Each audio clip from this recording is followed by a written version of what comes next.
When things go wrong as they sometimes will, when the road you're trudging seems all uphill, when the funds are low and the debts are high, and you want to smile but you have to sigh, when care is pressing you down a bit, rest if you must but do not ever quit. Success is a failure turned inside out. Let's talk and clear the clouds of doubt.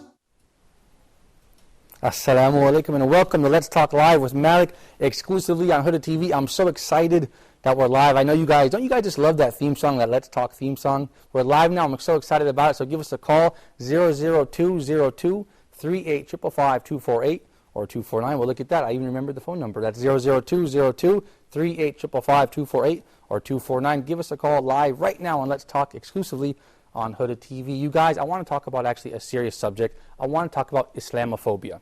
Let's take a look at that word first, Islamophobia. That's a Greek word, right? Phobia, which means fear of Islam.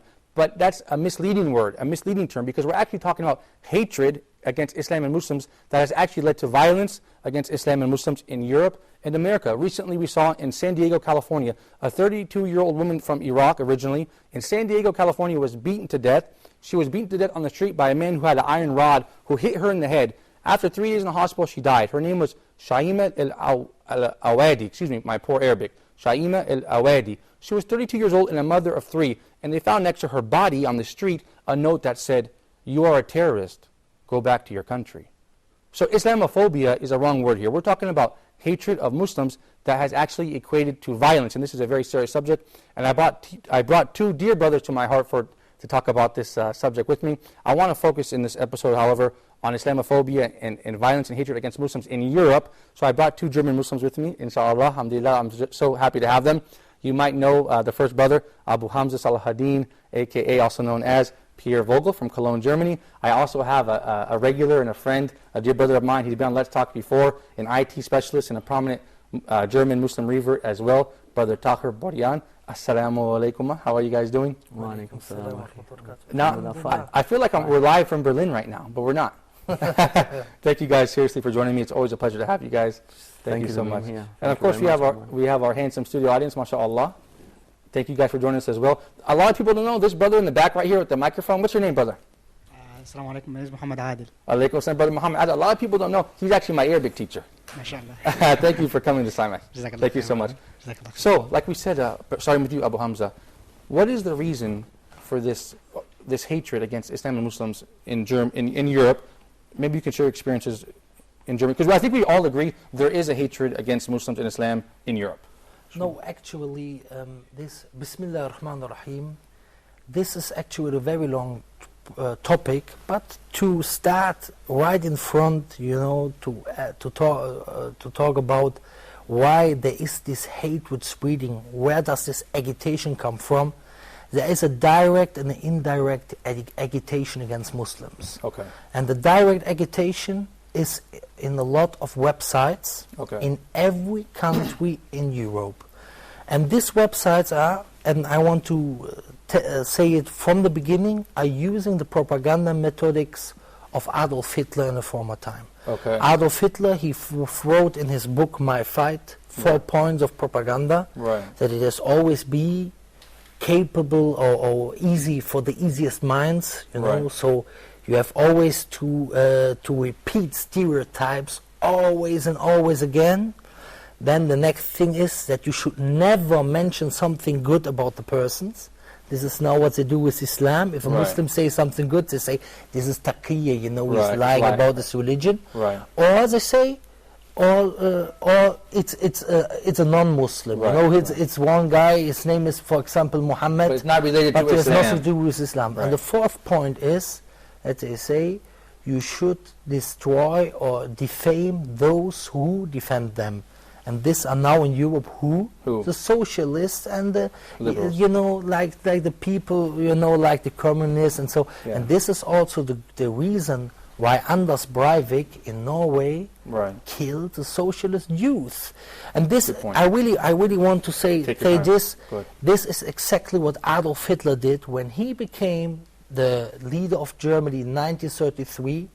The first thing he did was he burned by himself the Reichstag. Right. Reichstag, there's a big building from the government, and then he said, oh, this was a socialist who did this, a communist, to stop the communists. You know, of course, the communists are not supporting the Muslims, but you know, we see the same way. How do they call this guy Anders Breivik right now? He say he's insane. I tell you, he's not insane.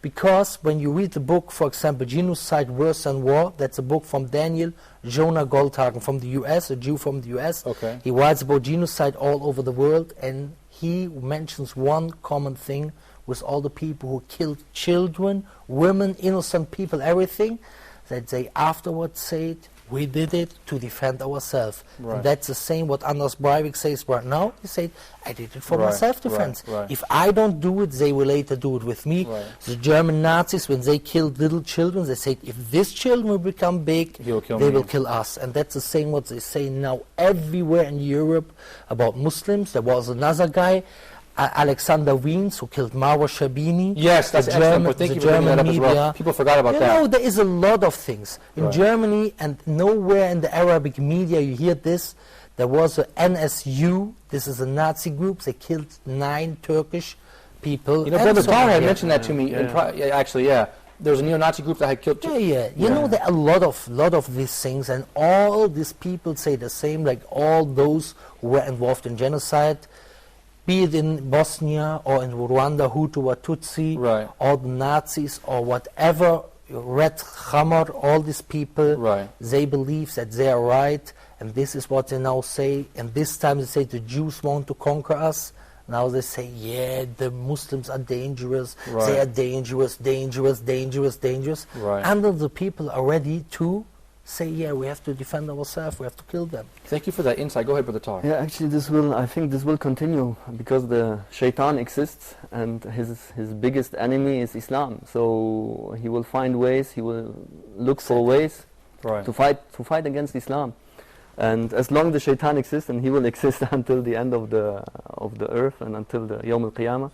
So this is the situation, and he has his weapons and using some, and there are shaitan people, shaitan man, and shaitan jinn influencing other people. So this is the way how it is going to continue, and we have to fight against shaitan, to try our best, and inshallah, and our weapon is Islam. This is our weapon, what we have to use against him. Of course, speaking good, showing good manner, and so on. Of course, excellent point, Brother Tahir. Abu Hamza, those were really strong words you had when you said, and thank you for drawing that insight, that correlation with the Norwegian guy who killed 77 people. They were Norwegians, and he said, I did it because they were socialists. I couldn't figure out why did this man kill Norwegians because he's mad about Islam. Yeah, I knew it. It didn't make sense to me. And by the way, in the media, excuse me to interrupt you, in the media, they said at first we think it was Islamic terrorism. Then when they found out it was a Protestant white man, they said, oh, it wasn't terrorism anymore, it was a crime. And by the way, I told you that there are certain websites in every European country. There are some movements in every European country. Like in Germany, there is politically incorrect movement. Like in Holland, there is Geert Wilders and his movement. In Belgium, there's Vlaams Belang. In France, there is this Le Pen. Everywhere. In Austria, of FPÖ. England as well as BDL. And the Greeks, sorry to interrupt you, I'm going to get you to keep going, but the Greeks just elected 7% of their parliament, a group called neo-Nazi group called Golden Dawn, and the guys are already saying all the immigrants get out of Greece. And which is amazing because the Greeks have immigrated all over the world. Now this neo-Nazi group is saying for them to get out, and of course they have hatred against Muslims as well. There's a new movement right now in Germany called NSW, pro-NSW.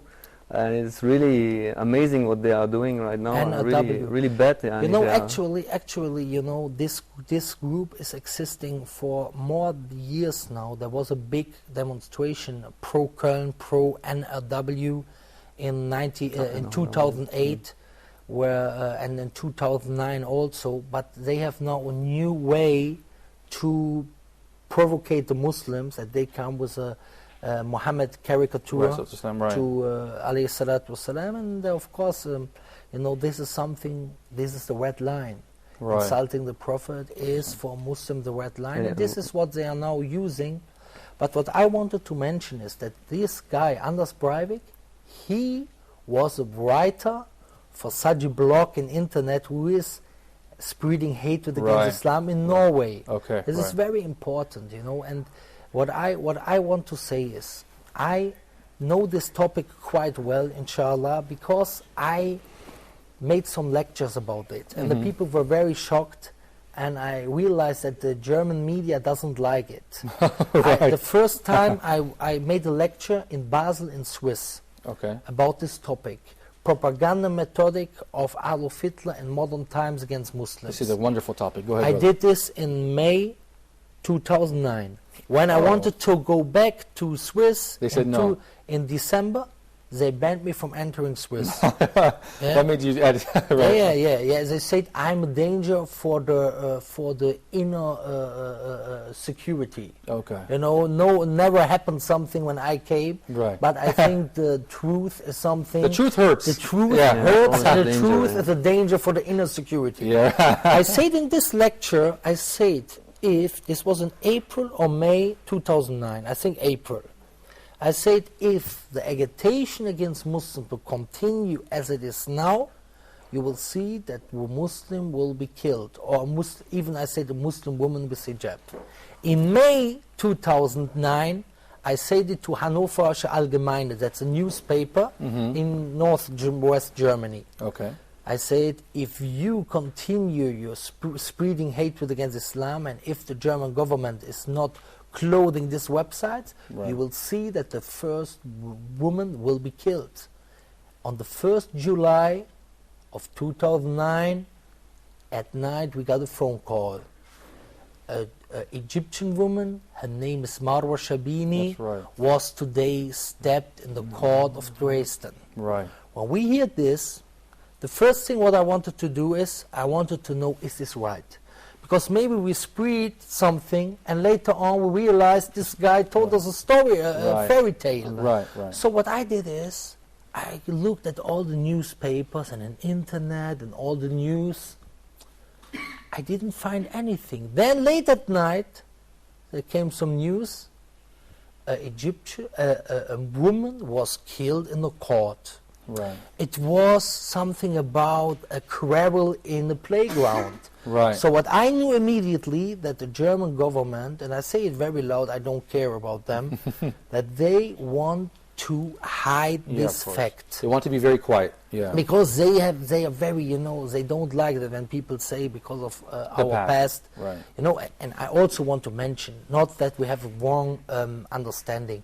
Not everybody in Germany is hating Muslims, and of course not. Yeah, I want to differentiate. We are not like them. Right. You know, we want to differentiate. There are people who are openly, people who have some tolerance, and there are people who have hatred, but they are rapidly growing minority. Right. So when this happened, we tried to spread it everywhere, and you know, to. Yeah, I have the feeling right now too that they are trying to hide what's happening right now in Germany with this pro-NRW. I'm wondering that many people, when I'm asking, did you hear this? What happened now in Germany? Nobody knows. Because there's some clips on YouTube. I think you both have seen some fighting in the streets and. Yeah, but you know what is the reason for this? Because these neo-Nazis, they took some cartoons. And really surrounded by the police, and they are going to masajid, and the police are like taking care about them, nobody can touch them, and it's supported by the German. They approved it, the German government approved it by in the court, with a court, and so they are going with these cartoons and provoking the Muslims. Right. And I think every Muslim, when he's hearing about this, when he hears about this, so. And he's going totally upset, if you and cartoons of the Prophet. But shouldn't we have a better response? We have to put together a coordinated response to this, right? Yeah, not just to get angry, although naturally to get angry, but not to act with violence, because people react with violence, and this is a bad approach. We have to use wisdom and use the law. You know, it's always easy to say this when we are not standing in the front row. Yeah, of course, But of course, you know, my opinion is that the best way to answer this is like the Prophet answered this in the same situation. You know, there were situations where the Prophet answered with power. Right. Because Islam is not a pacifistic religion. Right, let's get that straight. And we want to mention this. Right, you know, of course. and you know, this is really a red line. But at the time when he was in Mecca, he was, and I talk also with some sheikhs about this, he was answering with his dawah. But this is easy said, we are not standing in the front row. These are our brothers who are standing there. They're very young, they want to do something. And it's also not right that they really attacked the police. But what happened is, they wanted to go through the police to these people to take this picture. So what happened is, the police had to defend these people. I mean, this is the law in Germany. In Germany, it's also allowed. They have to think a bit more about their understanding of freedom of speech. Throughout the world. Pierre Vogel, I'm speaking about the fact. Can you imagine in Germany if somebody is taking a picture of Adolf Hitler? Would they let him? That's with a picture running with Adolf Hitler? No, they would say it's not possible. But as long as that's what he was saying. These are Muslims. Yeah, they let it go. We can provoke them. We can. That's a great point. This is exactly what I want to say. That's what you meant. Yeah, we have to rethink freedom of speech. They have to think about their understanding about freedom of speech, because it's not right that you're allowed to do anything. For example, if I would go with a picture of a Jew. Where I insult Judaism, they will maybe put me into jail. I'm not allowed. Or with Adolf Hitler, I'm not allowed. Surely put you into jail. I'm not allowed even to what? To doubt the Holocaust. I'm not allowed. Oh wow! I'm not talking about. It's not allowed. This will put you into jail. There's no freedom of speech on this topic. But I guess this topic. So, but Pierre Vogel, you're saying, brother, we need to rethink freedom of speech throughout Europe. Yeah, they have, we have to really, on an intellectual level, also to try, but they don't want it. They don't want to try, to speak with them about this. Because, first of all, freedom of speech has everywhere his borders. Also, in Islam, there's also kind of freedom of speech, but you're not allowed to say something which hurts or destroys or is bad for the society. That's the same in Germany. I cannot say, insult some people. I will get libel, slander. They take you to court, for example. So why? But what? In case of religion, you are allowed in Germany to insult Jesus. Muhammad. Of course, we are also against this. Actually, we as Muslims, it's not my words. It's what Allah says in the Quran. Surah Al-An'am, verse 106, Allah says, وَلَا تَصُبُّوا الَّذِينَ يَدْعُونَ مِن دُونِ اللَّهِ فَيَصُبُّوا اللَّهَ عَدْوًا بِغَيْرِ عِلْمٍ. Don't insult those who they worship besides Allah, the idols, so that they insult Allah without knowledge, transgression. So we are not insulting the religions. We want to try to speak in an objective, intellectual level about what is right, what is wrong. You can discuss with us, is Islam the true religion? Allah says in Surah Al-Nahl, verse 126, He says, "Urtu ila sabila rabbika," I think 126 or 125, "Urtu ila sabila rabbika bi-hikmati wa maw'idhati al-hasana wa jadilhum billati ahsan." That means, call to your way of your Lord with wisdom and nice speech, and dispute with them in the best way. A dispute can only be if there's somebody who has another opinion. Excellent point. So this is something we have really to talk about with them. Excellent point. Thank you, Brother Hamza. Brother Tahir, stay with us, you guys. And so the audience, don't go anywhere. You guys at home, don't go anywhere. We're still talking about Islamophobia. Stay with us. We're just going to take a short break. We'll be right back.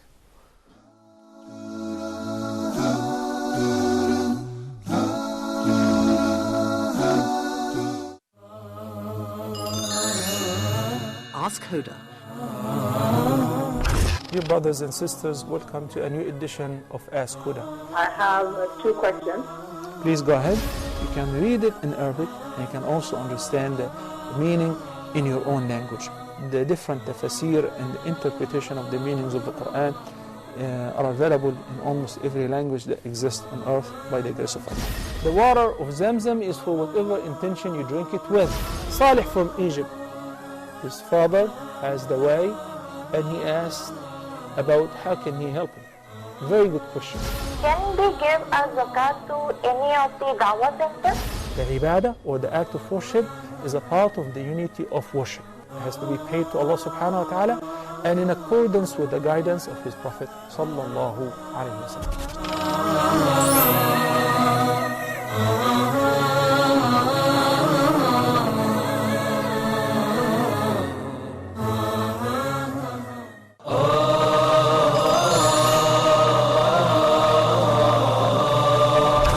subhanahu wa ta'ala choose whom He wills subhanahu wa ta'ala for His mercy, for His messengership, for the revelation to be revealed. This is not for the human beings to make that decision. If a person would turn to Allah subhanahu wa ta'ala sincerely, truthfully, asking for forgiveness, Allah subhanahu wa ta'ala promised to forgive. We have as Muslims a duty, and that is to recite the book of Allah, to ponder over the verses, the words of Allah subhanahu wa ta'ala, and to act according to the Quran. The mercy of Allah subhanahu wa ta'ala encompasses everything, but who would this mercy will be for? And the Prophet ﷺ was sent to all mankind. So the ummah, or the people of the Prophet ﷺ, are all mankind since the time of the Prophet ﷺ till the day of judgment. Why waste our life without getting to know every verse in the Quran, what Allah subhanahu wa ta'ala wants from us?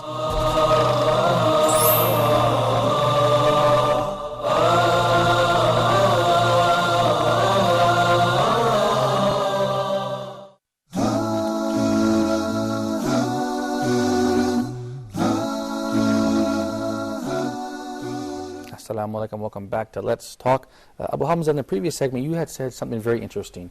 You had said the agitation against Muslims in Germany right now, and in Europe, we can say, Brother Tahir as well, is similar to the agitation against Jews before World War II. That's a big statement. Can you elaborate a little bit on that? And tell the Muslims in Europe, do they have a reason to be scared, or should they feel confident?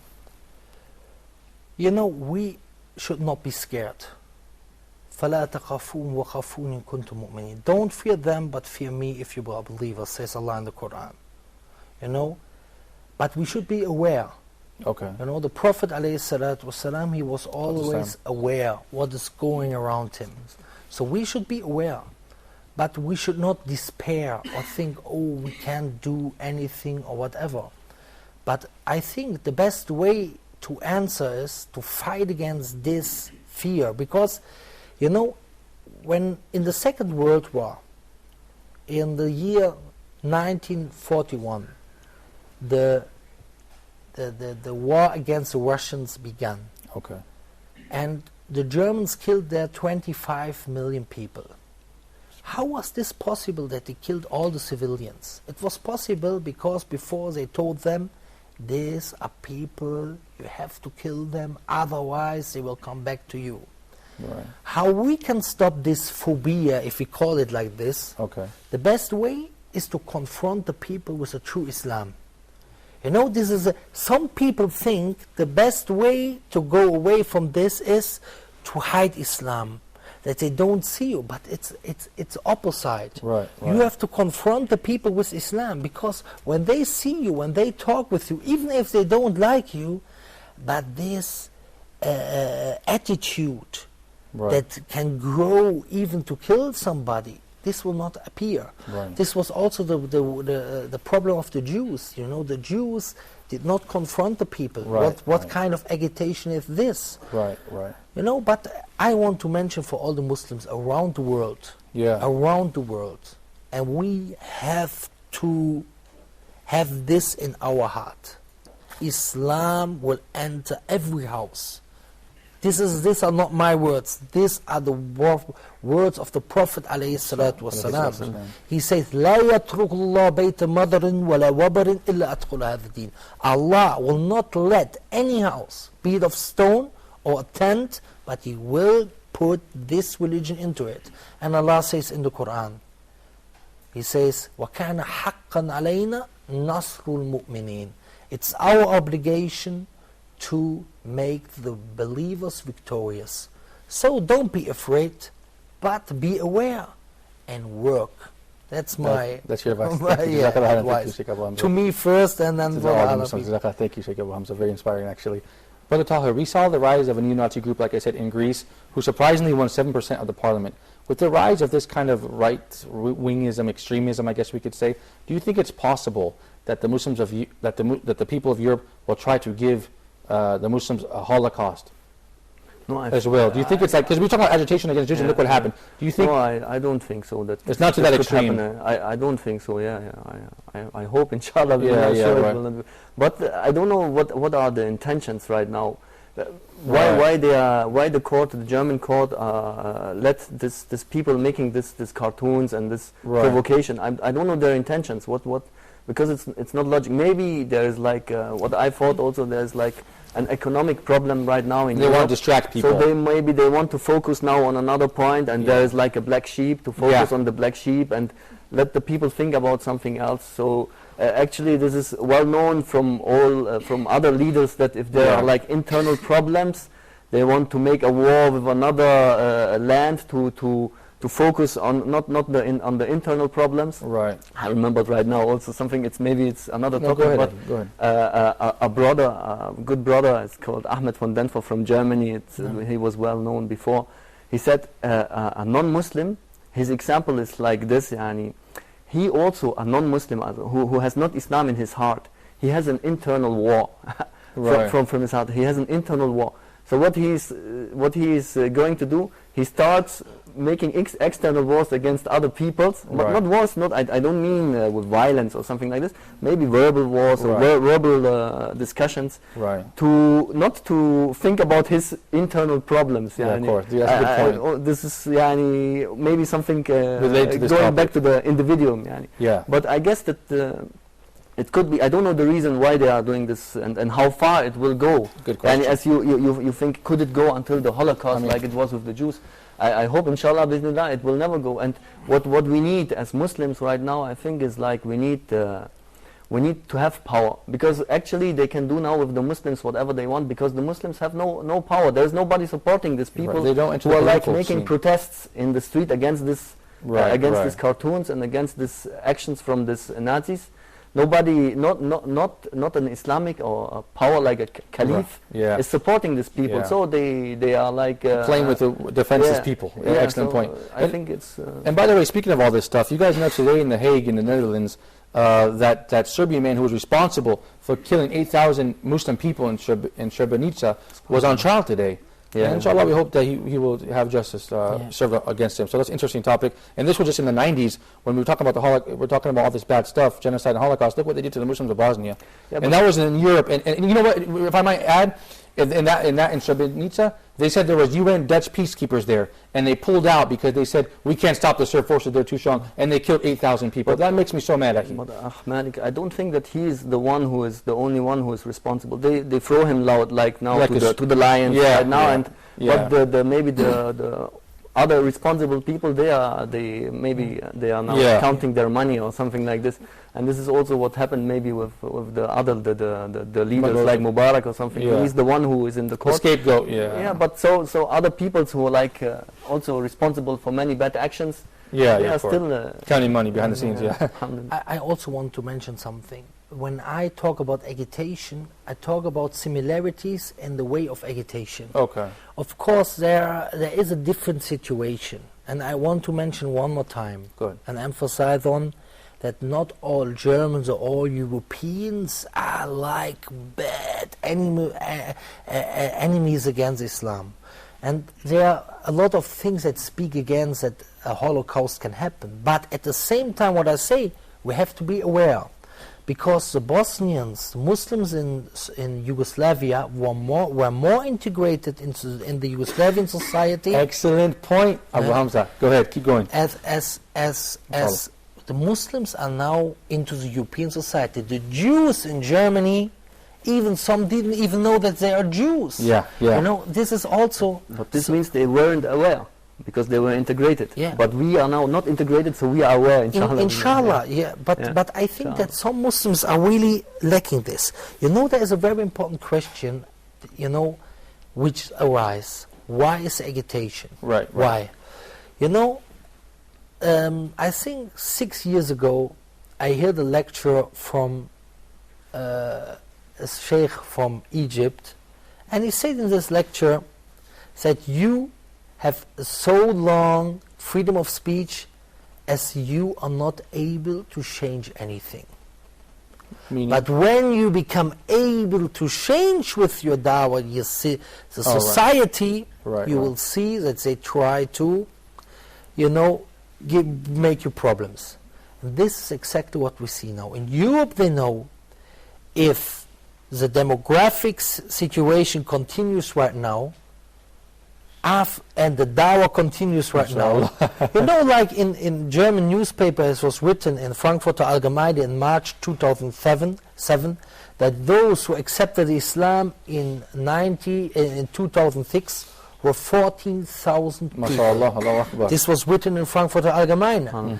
So now you see neighborhoods in Germany, like my son, he was in the school in Bonn, in the primary school, there were from 21 pupils, 16 Muslims. MashaAllah. So that means after 30 years, the Muslims will have a lot of power. So what they try is now, they try to stop the dawah to the real manhaj, and at the same time, they are now making universities. They want to educate the imams for the masjid in Germany. So they can speak their message, right? So they can say their Islam. Of course. Also what you can see, Per Vogel, that before these problems, what is happening right now, there was this other project with Lees, right? That they were like giving Qur'ans for free for the people, and they were like in about every German city, they were like giving the Qur'an for free or without any money. Come on and take the Qur'an for free. After this happened, there was like they made some controversy about it. Yeah, controversy in the media and so on. And after this, this neo-Nazi appeared. And it could happen something. That there could be some similarity. Yeah, because maybe they know. You know what I know from my experience. A lot of people, and I'm among them, entered Islam because of reading a translation of the Quran. Right. So maybe you know also a lot who entered Islam like this. So our aim was, or the aim of the brothers, to distribute 25 million translations of the meaning of the Quran in Germany. So after some years, they already distributed now 300,000. Always donations from Germany. You know, the brothers, there is nothing from outside, you know, from an organization outside.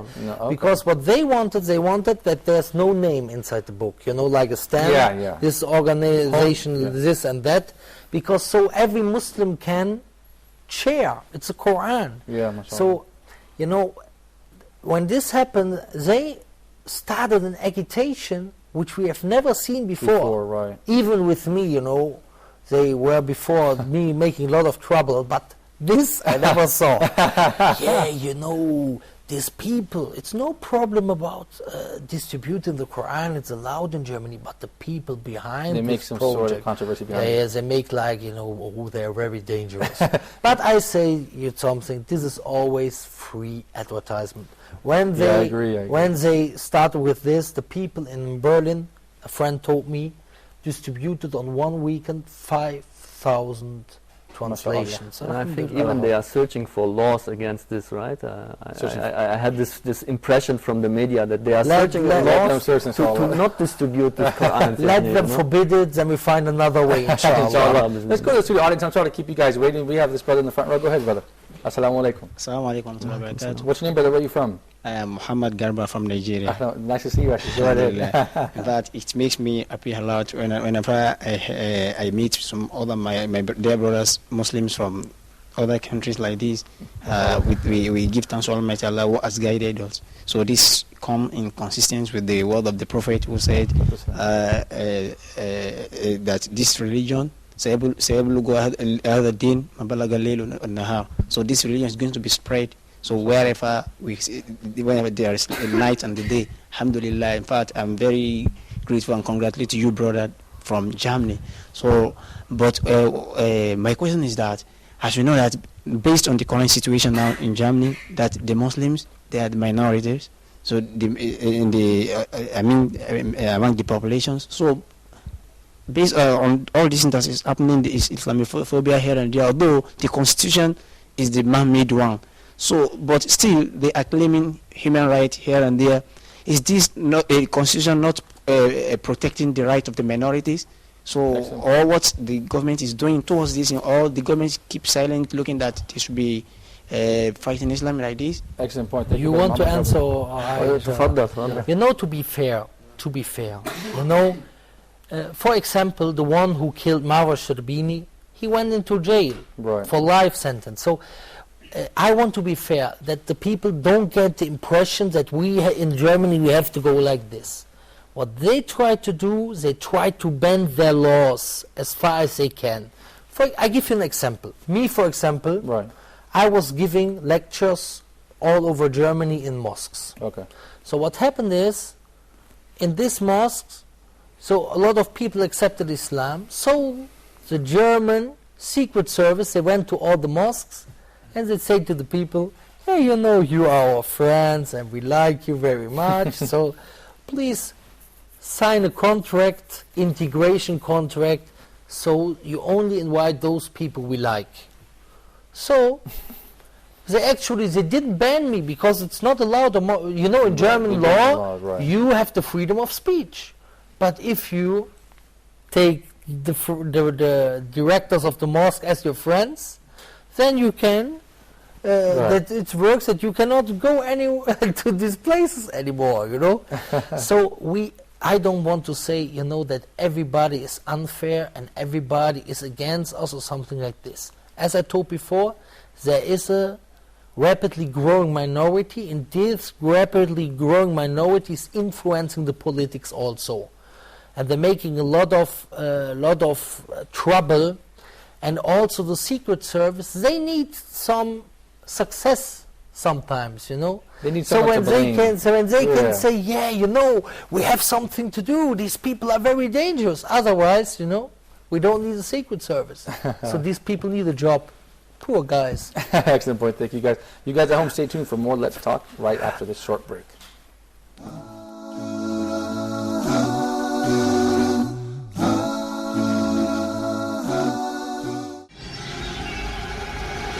Dear viewers, Hoda programs can be watched in the English section of the in-flight entertainment directory on board all Saudi airline flights, domestic and international.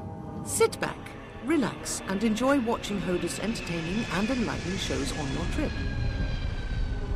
Hoda wishes you a safe and successful journey. Hoda, a light in every home. Europe's forgotten heritage. This is a sad reminder of the past history of the Muslims in the city. Nowadays, there are no Muslims anymore. These are the mosques that have remained. And it is really sad. Wait a second, this is Morocco. No, this is Tunisia, Algeria, North Africa, Egypt.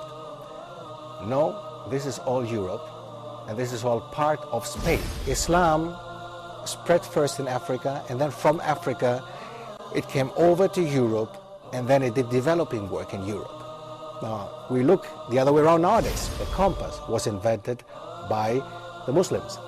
Many important inventions came from the time of the Muslims on the Iberian Peninsula. Instead of people becoming less in battles, no, as we know in battles obviously people die, but no, what was happening?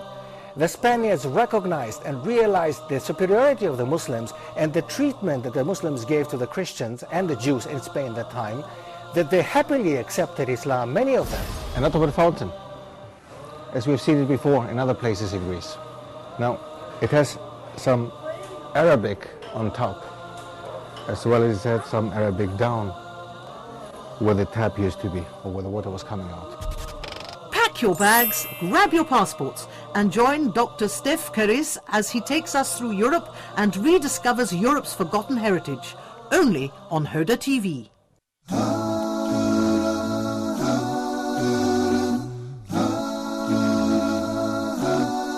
Assalamu alaikum. Welcome back to Let's Talk Live with Malik, exclusively on Hoda TV. We're talking about Islamophobia with Brother Tahir and as well as Sheikh Abu Hamza. You guys, I think it's an interesting discussion today. It's always interesting to talk about relevant issues. I was shocked recently when I saw on the news, you know, this Islamophobia of right-wing groups. They say it's a small number. It's not a large percentage of people. But like you said, it's growing. And something else. You know, a lot of people, they are afraid to show that they are from them. Right. Adolf Hitler, it's also from history. In 1928, he had 2.6% of the votes in Germany. 2.6% only. In 1933, he won. So when he won, suddenly everywhere in Berlin there were this flags, you know, for the Nazi party. All of a sudden, so like the this. people were wondering, how come the situation is like this?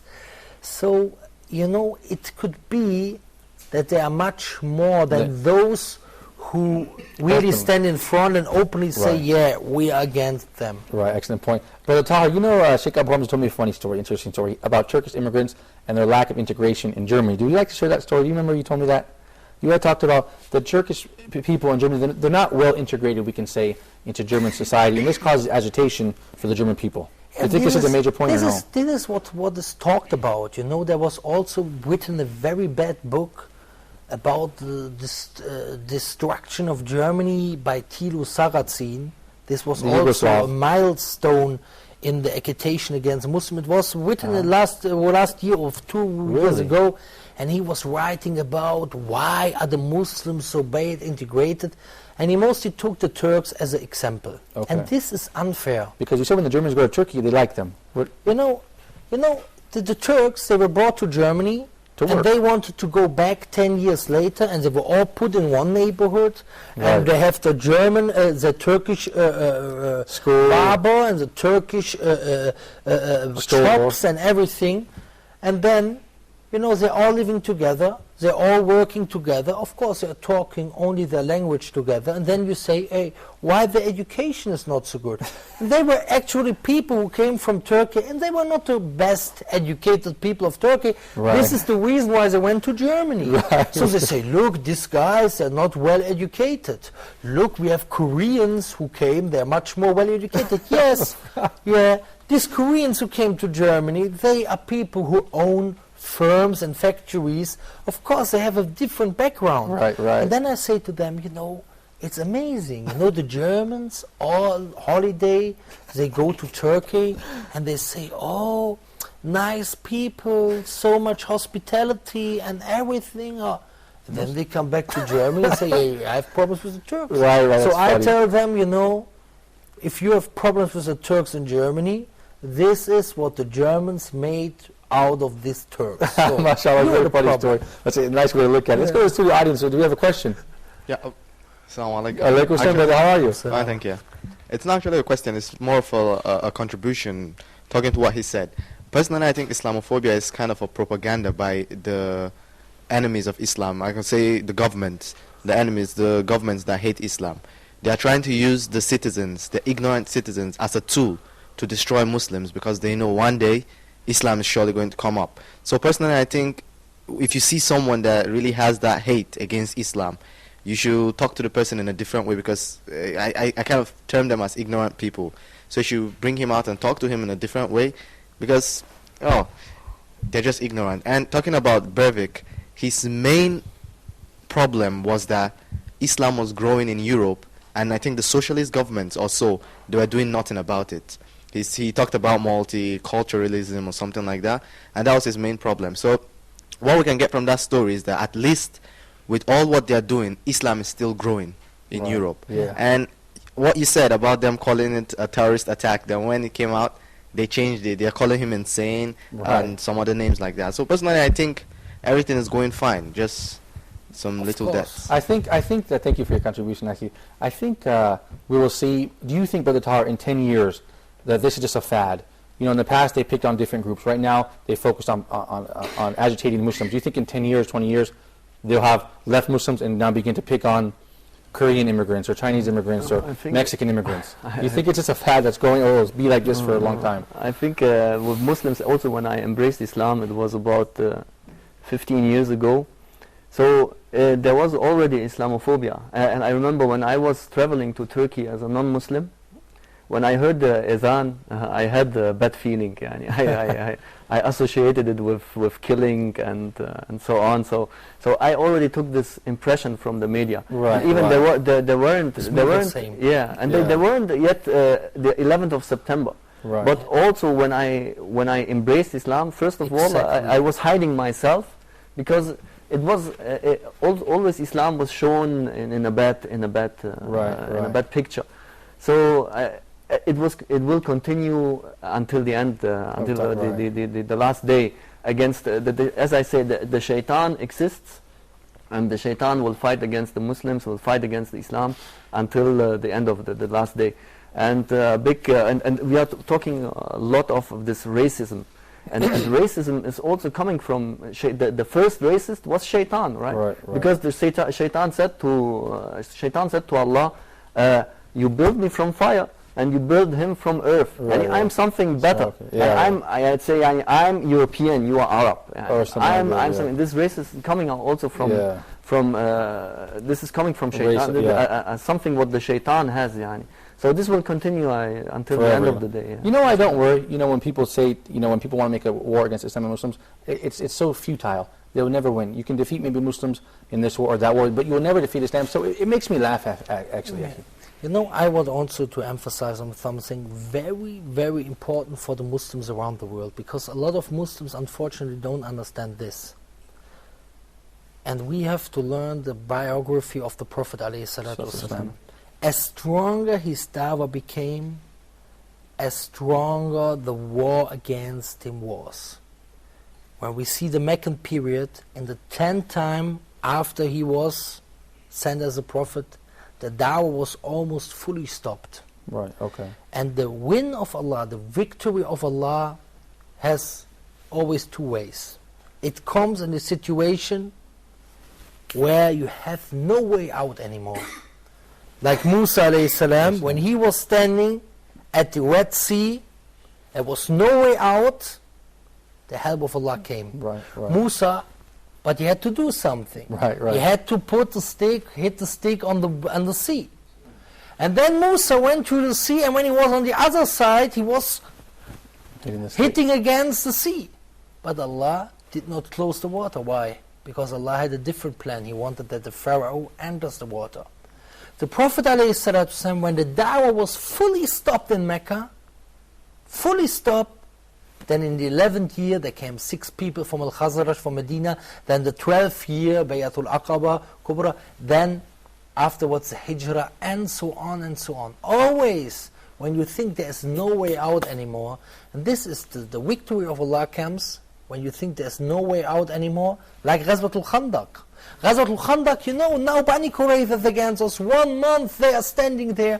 You know, the Muslims are exhausted. Then one man, Nu'aym ibn Mas'ud, enters Islam, and he is the reason, and then the wind comes, you know, at the end. Right. Why? Because Allah said, وَلَنَبْلُوَنَّكُمْ حَتَّى نَعْلَمَ الْمُجَاهِدِينَ مِنْكُمْ وَالصَّابِرِينَ وَنَبْلُوا أَخْبَارَكُمْ. And this, you know, we will test you until we know those who struggle and those who are steadfast. The next thing is, the wind comes always in a way you don't expect, and sometimes you even hate it. Why? That we know that the help is alone from Allah subhanahu wa ta'ala. And I remind people, thank you for that reminder, Akhi. I remind people too, didn't Islam conquer Persia? Didn't Islam conquer Rome? Aren't the Muslims sitting in Constantinople, which is now Istanbul? Didn't the Prophet ﷺ promise that man who was chasing him, I forgot his name, something Ibn Malik, I think. Suraka. Yes, he promised, I will give you the gold bracelets of... And didn't that come through? So when people make a war against Islam, it's futile. You can abuse Muslims, maybe defeat them here and there in battles and wars, but you're making a war against Islam. These countries... وَالْعَاقِبَةُ لِلْمُتَّقِينَ. And the end is for the God-fearing. And people say to me, excellent point, people say to me, we have a constitution, we're a modern country, we've been here 100 years, 200 years. I say to them, we have the laws of Allah. In 10,000 years, they called Muslims backwards. In 10,000 years, were those countries that we are talking about today even exist? Where their constitutions and laws have changed 100 times over? Today in California, they said homosexual marriage is okay. Next year, the voters said it's not okay. So which one is it? Yeah. So inshallah, I don't think it's Islamophobia. I don't think it's. I think Islam, inshallah, will withstand it and only get stronger, inshallah. Of course, that's the way. Yeah, that's the way. Do we have anything from our studio audience? Alaykum salam. By the way, you from? Ahmed, and I'm from Egypt. First of all, I just want to say, may Allah make it easy for all our brothers around the world who struggled because they are Muslims. And then I have a question to our brother Fogel.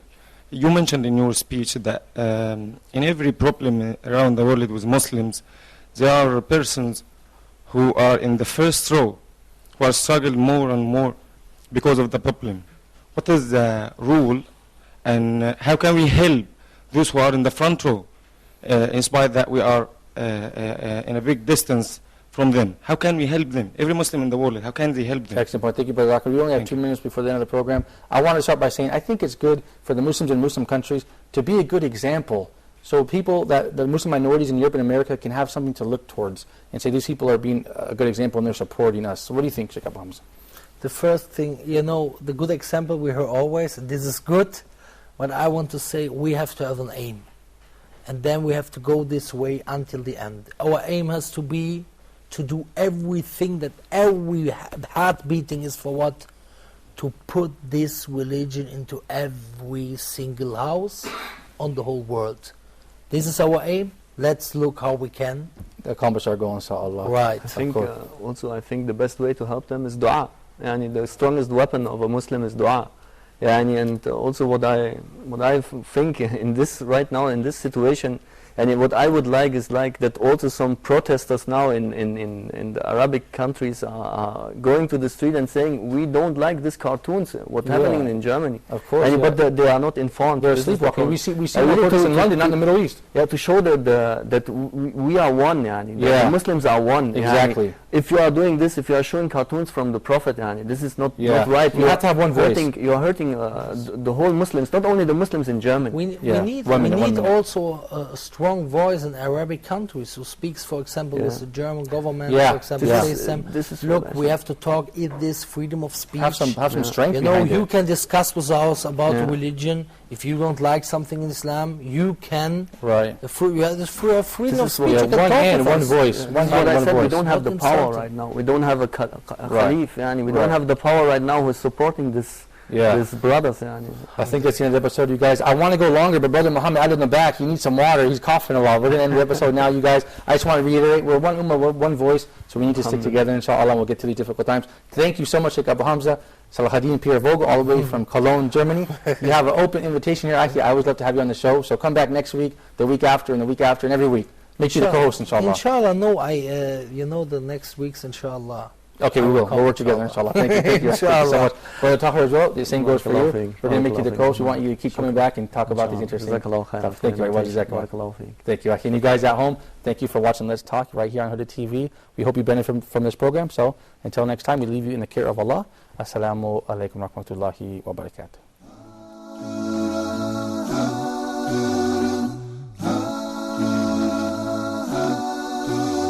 When things go wrong, as they sometimes will, when the road you're trudging seems all uphill, when things go wrong, as they sometimes will, when the road you're trudging seems all uphill, when the funds are low and the dips are high, and you want to smile but have to sigh, when care is pressing you down a bit, rest if you must, but do not ever quit. Success is a failure turned inside out.